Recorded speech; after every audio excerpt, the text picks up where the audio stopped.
हाय दोस्तों, कैसे हैं आप सभी। मैं डॉक्टर अनव्यास फिर से अपने YouTube चैनल पर आप सभी का स्वागत कर रहा हूं और बीबीए के लिए स्पेशल सीरीज अपनी स्टार्ट हो गई है। कंज्यूमर बिहेवियर का सब्जेक्ट चल रहा है। यूनिट 2 पे अपन आ चुके हैं और यूनिट 2 के बाद अपन एक एक करके सारी की सारी यूनिट अपन कंप्लीट करते हुए चेक करने वाले हैं। ठीक है, तो डिटेल वीडियोस चल रहे हैं। यूनिट 2 का अपन बेसिक से स्टार्ट कर रहा हूँ। देखो, फर्स्ट यूनिट के अंदर अपन ने बिल्कुल बेसिक से देखा था, सेकंड में थोड़ी स्पीड मेरी बढ़ेगी, लेकिन सारे टॉपिक्स अपन ऑलमोस्ट कवर करते हुए चलेंगे। लेकिन अगर टॉपिक आपको समझ में नहीं आता है तो फील फ्री टू कमेंट।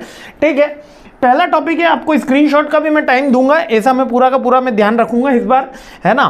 तो पहला टॉपिक है determinants of the consumer behaviour, यानी बेसिक इसका मतलब क्या होता है कि हमको पता लगाना है कि कंज्यूमर बिहेवियर कैसे डिसाइड होता है। अब पहले अपन बुक जाने से पहले मैं आपको एक ऐसी जनरल पॉइंट ऑफ व्यू की बात समझाता हूँ कि अगर मेरे को कंज्यूमर का बिहेवियर, यानी आपको अगर अपना बिहेवियर चेक करना है कि आपका बिहेवियर किन से चेक होगा, तो आप हो सकता है कि इमोशनली किसी के साथ अटैच होंगे, किसी पॉइंट ऑफ व्यू के साथ, तो बिहेवियर हमारा उसके लिए चेंज हो जाता है। किसी ब्रांड की लॉयल्टी के कारण चेंज हो जाता है। तो साइकोलॉजिकल फैक्टर्स होते हैं, इकोनॉमिकल फैक्टर्स होते हैं, सोशल फैक्टर्स होते हैं, वही फैक्टर्स यहाँ पे बताए गए। तो सबसे पहला फैक्टर आ जाता है इसके अंदर, वो है हमारा साइकोलॉजिकल फैक्टर। साइकोलॉजिकल फैक्टर्स यानी कि वो फैक्टर्स जो इनडायरेक्टली इन्फ्लुएंस करते हैं किसी भी कंज्यूमर को कोई थिंग बाय या नॉट टू बाय करने के लिए, लाइक कि उसको मोटिवेट करते हैं कि उसकी प्रायोरिटी क्या है, परसेप्शन लाते हैं। अब जैसे कि मेरा पड़ोसी ये चीज ले आया तो मेरे को वो चीज लानी है, ये अपना क्या है, साइकोलॉजिकल फैक्टर। यहाँ पर नीड कब आ रही हुई कि सामने वाले को देख के हमारा ईगो, हमारा सेटिस्फेक्शन, ये चीज आ रही हुई। लर्निंग के लिए पास्ट एक्सपीरियंस हमको बताते हैं। ठीक है, हमारा एटीट्यूड, बिलीफ हमको ये चीज के लिए मोटिव करता है, जिससे हमारा कंज्यूमर का बिहेवियर चेंज होता है। नेक्स्ट हमारा पर्सनल फैक्टर, एक तो हमारा साइकोलॉजिकल फैक्टर है, एक हमारा पर्सनल फैक्टर, जो फिजिकल फैक्टर्स भी हो सकते हैं, लाइक हमारा एज, जेंडर, कास्ट को अपन सोशल में ले लेते हैं, लेकिन आप पर्सनल फैक्टर में एज, लाइफ कह सकते हो, आपका जेंडर कह सकते हो, इनकम लेवल कह सकते हो, ऑक्यूपेशन कह सकते हो, लाइफस्टाइल कह सकते हो और पर्सनैलिटी। ये बेसिक थिंग्स है। नेक्स्ट आ जाता है सोशल फैक्टर्स, और यही फैक्टर सबसे ज्यादा, अगर आपसे कोई पूछ ले कि कौन से फैक्टर्स आज के कलयुग में कौन से फैक्टर्स ऐसे हैं जो कंज्यूमर को सबसे ज्यादा इंपैक्ट करते हैं, एक तो नंबर पे है हमारा सोशल फैक्टर्स। पड़ोसी ले आया, हमारा ये ले आया, हमारा दोस्त ले आया। आप देखिए, एक रियल लाइफ एग्जांपल देता हूँ। एक बैंक में मैनेजर था, वो नया मोबाइल लेकर आया 35,000 का, उसको लगा काफ़ी अच्छा है और मेरे परिचित भी था, 35,000 में मोबाइल लेकर आया। अगले ही दिन, नेक्स्ट डे, उसी बैंक में जो पियोन है वो भी सेम ब्रांड का, सेम कलर का फोन ले आया। अब बैंक मैनेजर को आफत, अरे मेरा पियोन भी यही फोन ले आया और हम भी यही फोन ले आए, दोनों 35,000 के ले आए, वो EMI पे ले आए, कैश में ले आया। अब जैसे जैसे 7 दिन हुए, उसको इतना एम्बेरसमेंट फील हुआ कि वो पियोन ले आया, 4th ग्रेड कैटेगरी का व्यक्ति ले आया, तो अब मेरे को ये मोबाइल सेल कर देना चाहिए। तो उसने 50% पे मोबाइल अपना तुरंत सेल करा और अगला बड़े ब्रांड का मोबाइल आया। ये हमारा सोशल फैक्टर है। सोशल फैक्टर हमारे फ्रेंड, फैमिली, सोसाइटी, हमारा जो पर्सनैलिटी डेवलपमेंट हो रहा है वो इन सोशल फैक्टर से हो रहा है। रेफरेंस ग्रुप, कल्चर, सब कल्चर, ये हमारे सोशल फैक्टर्स के अंदर आ रहे हैं। हाँ, उसके अंदर ईगो तो आप पर्सनल फैक्टर में ले सकते हो, लेकिन ये वो फैक्टर्स हैं जो हमारा कंज्यूमर का बिहेवियर डिसाइड कर रहे हैं। इसके अलावा इकोनॉमिक फैक्टर्स भी अपने एक इंपॉर्टेंट रोल प्ले करते हैं। आपका इनकम लेवल क्या है, इकोनॉमिक की कंडीशन क्या है, कल भाव बढ़ने वाले तो आज ज्यादा खरीदारी होगी, कल भाव गिरने वाले तो आज कम खरीदारी होगी, है ना। लाइक गोल्ड में अभी चल रहा है, price of product, personal income और इकोनॉमिक कंडीशन, है ना। और लास्ट में अपन आ जाते हैं मार्केटिंग और situational factor. Marketing factors like अपना एडवर्टीजमेंट हो गया, किसी ने, ब्रांड ने कोई अपना पसंदीदा कोई स्टार सेलिब्रिटी ले लिया तो हम वो ब्रांड की तरह अट्रैक्ट हो गए। लाइक एशियन को शूज़, धोनी जब से उसको प्रमोट करने लगे उसके शूज़ की सेल्स बढ़ी, है ना। ब्रांड इमेज के कारण भी सेल्स बढ़ती है, पॉइंट ऑफ सेल्स के कारण कि कहाँ पर प्लेटफॉर्म हो रहा है, परचेसिंग डिसीजन, प्राइस कम आएगी तो मैं उसको परचेस कर लूँगा, और सीजन के कारण तो अपन सभी परचेस करते ही हैं।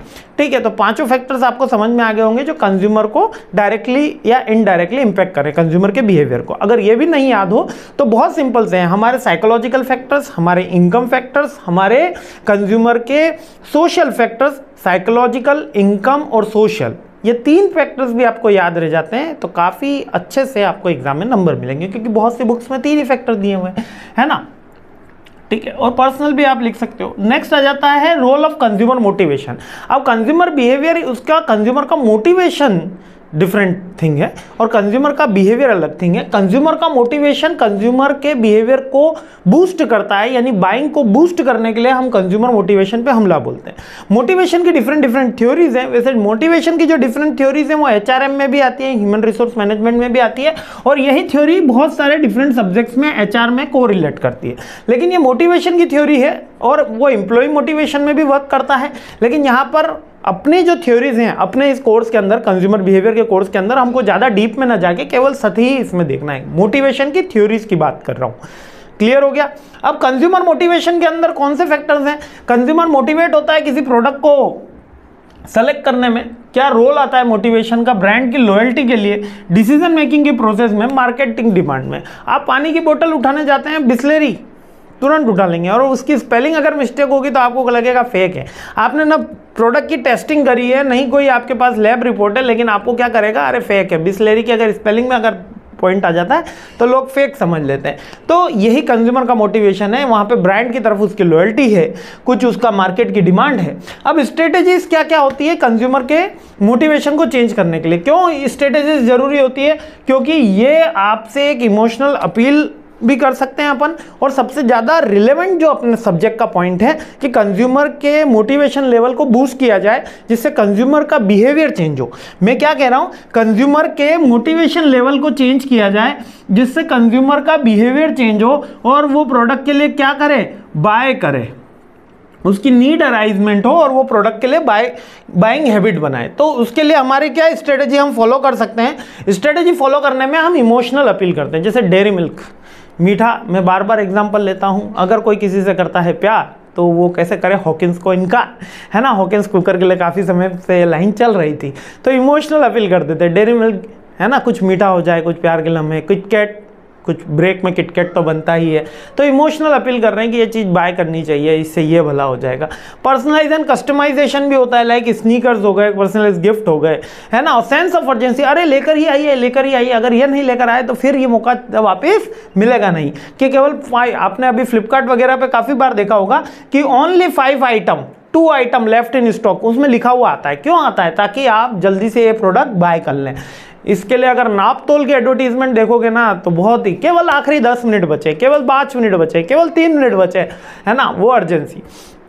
और मोटिवेशन के लिए अपन, हाँ, जब अपन स्ट्रेटेजीज कर रहे हैं तो इसमें पहला तो इमोशनल अपील हो गया। सेकंड में अपन ब्रांड की लॉयल्टी के ऊपर वर्क कर सकते हैं कि लॉयल्टी रिवॉर्ड सिस्टम दे सकते हैं, कूपन सिस्टम दे सकते हैं, इन्फ्लुएंसर के थ्रू प्रमोट कर सकते हैं, वैल्यू बेनिफिट का प्रोग्राम दे सकते हैं। और अब इसकी थ्योरीज के ऊपर आ जाते हैं। केवल रोल तो समझ में आ गया, अब थ्योरीज देखिए, जो यहाँ पर अपन को मोटिवेशन की थ्योरीज पढ़नी है और ये केवल सही ही पढ़नी है। मैं वापस से कह रहा हूँ, इसमें अपन को ज़्यादा डीप में नहीं जाना क्योंकि कंज्यूमर बिहेवियर में नहीं जाएंगे। HR में थ्योरी अपन बहुत ज़्यादा डीप में देखेंगे।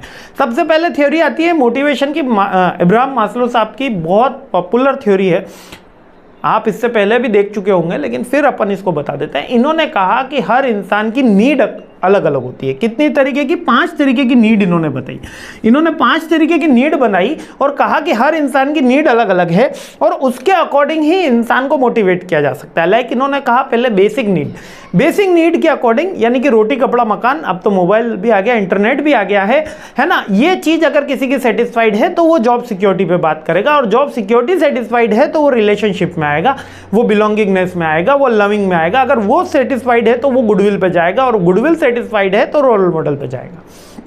अगर कोई किसी के पास रोटी कपड़ा मकान है और जॉब सिक्योरिटी नहीं है ना, तो आप जॉब सिक्योरिटी से मोटिवेट हो जाएगा। लेकिन अगर उसके पास जॉब सिक्योरिटी भी है और रोटी कपड़ा मकान भी है, तब आपको उसकी अलग नीड पे जाना होगा उसको मोटिवेट करने के लिए। इसलिए इसने 5 नीड बताई थी। 5 नीड कौन कौन सी है, जल्दी से देख लेते हैं। सबसे पहली जो नीड इन्होंने बताई वो बताई साइकोलॉजिकल नीड। साइकोलॉजिकल नीड्स के अंदर इन्होंने बताया कि जो बेसिक नीड होती है, इसको साइकोलॉजिकल नीड बोलते हैं, सॉरी फिजियोलॉजिकल नीड बोलते हैं। फिजिकल नीड्स, बेसिक नीड से ही हम इसको देखते हुए आए हैं, है ना। बेसिक नीड होती है रोटी कपड़ा मकान शेल्टर, इसके अंदर इतना ही लिया जाता है। नेक्स्ट होता है सेफ्टी नीड्स। अब ये हेल्थ सेफ्टी भी होता है, जॉब सिक्योरिटी भी इसी के अंदर आती है। जब ये दोनों सेटिस्फाइड हो जाती हैं तो तीसरी नीड आती है आपकी लव एंड बिलोंगिंगनेस की नीड।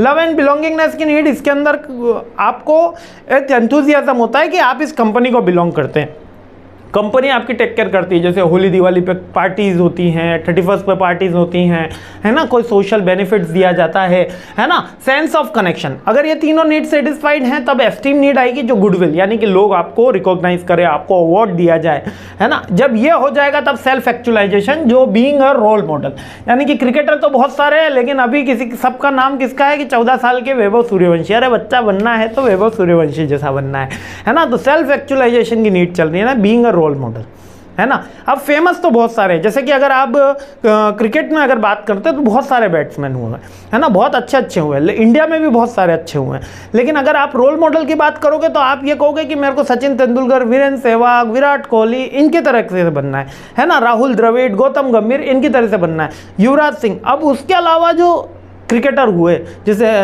विनोद कांबली साहब हो गए, नयन मोंगिया हो गए, है ना, तो अजय जडेजा हो गए, तो उनकी तरह रोल मॉडल में आप नहीं आओगे।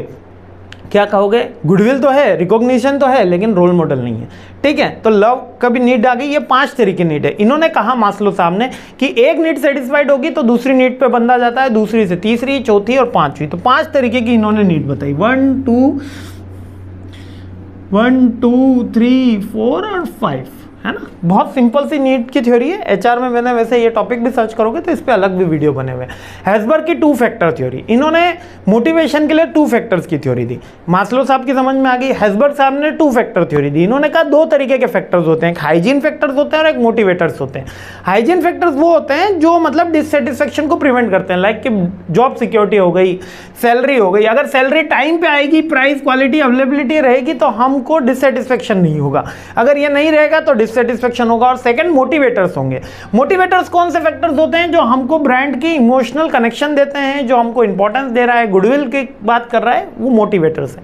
2 फैक्टर्स की थ्योरी बताई थी, हाइजीन और मोटिवेटर्स। ठीक है, ये डायग्राम हो गया। मैकलेंड साहब की थ्योरी। अब मैकलेंड साहब की थ्योरी जो है वो इब्राहिम मास्लो साहब की थ्योरी के 5 नीड को इन्होंने 3 में चेंज कर दिया। इन्होंने कहा नीड फॉर अचीवमेंट होता है, अपना एफिलेशन होता है और पावर होता है, यानी कि मैं डिसीजन ले सकता हूँ, एफिलेट हो सकता हूँ, यानी कि मैं वो बिलोंगिंगनेस की नीड आ गई कि ये फैमिली मेरी है, 31st पे पार्टी हो रही है, 15 अगस्त पे अपन को वेकेशन दिया जा रहा है और अपन सब देश की आज़ादी का उत्सव मनाएंगे, है ना। तो एफिलेशन, हम कहीं पे जाके मना रहे हैं। अचीवमेंट में अपन क्या कहेंगे कि अपन कुछ ग्रोथ हमको दे दी जाएगी, हो सकता है प्रमोशन। तो ये 3 तरीके की नीड होती है हर इंसान की। जैसे उन्होंने 5 नीड बताई, इन्होंने 3 नीड बताई। किसी ने कहा कि पावर की नीड हो सकती है किसी को, या एफिलिएशन की हो सकती है, या अचीवमेंट की हो सकती है। ठीक है, ये 3 मैकलेंड की थ्योरी, हेज़बर्ग की 2 फैक्टर थ्योरी, इब्राहिम मास्लो की 5 नीड हायरार्की की थ्योरी। तो आई होप ये क्लियर हो गया। तो फर्स्ट पार्ट में अपन इतना ही रहते हैं, सेकंड पार्ट में पर्सनैलिटी एंड सेल्फ कंसेप्ट पे अपन बात करेंगे। क्लियर है? कहीं कोई डाउट हो तो फील फ्री टू कमेंट। मैं अब टुकड़ों में आपको समझा रहा हूँ ताकि ज़्यादा भी अपने आए नहीं, ज़्यादा भी नहीं है। 50% ऑलमोस्ट हो चुका है अपना सेकेंड यूनिट, 50% ही और बाकी है। तो सेकेंड पार्ट में अपन ये कंप्लीट करते हैं। मस्त रहिए, खुश रहिए, मुस्कुराते रहिए and thank you for your time. जय हिंद।